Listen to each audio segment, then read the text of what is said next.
తమిళనాడులో కృష్ణగిరి జిల్లాలో దారుణం చోటు చేసుకుంది. విద్యాబుద్ధులు నేర్పించాల్సిన ఉపాధ్యాయులే చిన్నారులపై తెగబడ్డారు. 13 మంది బాలికలపై లైంగిక దాడికి పాల్పడ్డారు. ఈ అమానుష ఘటన ఆలస్యంగా వెలుగు చూసింది. కేసులో ప్రైవేట్ పాఠశాల ప్రిన్సిపల్, 2 టీచర్లతో సహా మొత్తం 11 మంది అరెస్ట్ అయ్యారు. నిందితులపై పోక్సో యాక్ట్ క్రింద కేసు నమోదు చేశారు. బరుగురు ఎన్సీసీ క్యాంప్లో ఈ ఘటన జరిగింది.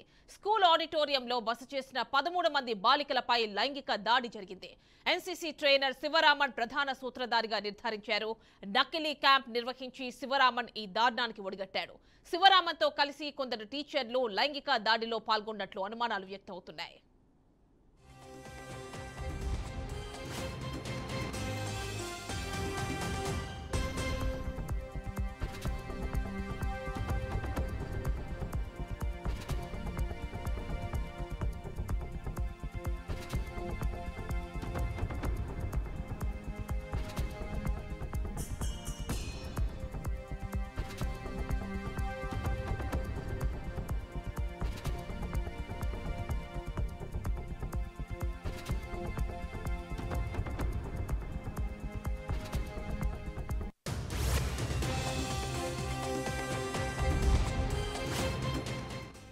తమిళనాడు కృష్ణగిరి జిల్లాలో దారుణం చోటు చేసుకుంది. విద్యాబుద్ధులు నేర్పించాల్సిన ఉపాధ్యాయులే చిన్నారులపై తెగబడ్డారు.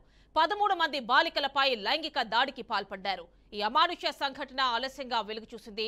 కేసులో ప్రైవేట్ పాఠశాల ప్రిన్సిపల్, 2 టీచర్లతో సహా మొత్తం 11 మంది అరెస్ట్ అయ్యారు. నిందితులపై పోక్సో యాక్ట్ క్రింద కేసు నమోదు చేశారు. బరుగురు ఎన్సీసీ క్యాంప్లో ఈ ఘటన జరిగింది. స్కూల్ ఆడిటోరియంలో బస చేసిన 13 మంది బాలికలపై లైంగిక దాడి జరిగింది. ఎన్సీసీ ట్రైనర్ శివరామన్ ప్రధాన సూత్రధారిగా నిర్ధారించారు. నకిలీ క్యాంప్ నిర్వహించి శివరామన్ ఈ దారుణానికి ఒడిగట్టాడు. శివరామన్తో కలిసి కొందరు టీచర్లు లైంగిక దాడిలో పాల్గొన్నట్లు అనుమానాలు వ్యక్తమవుతున్నాయి.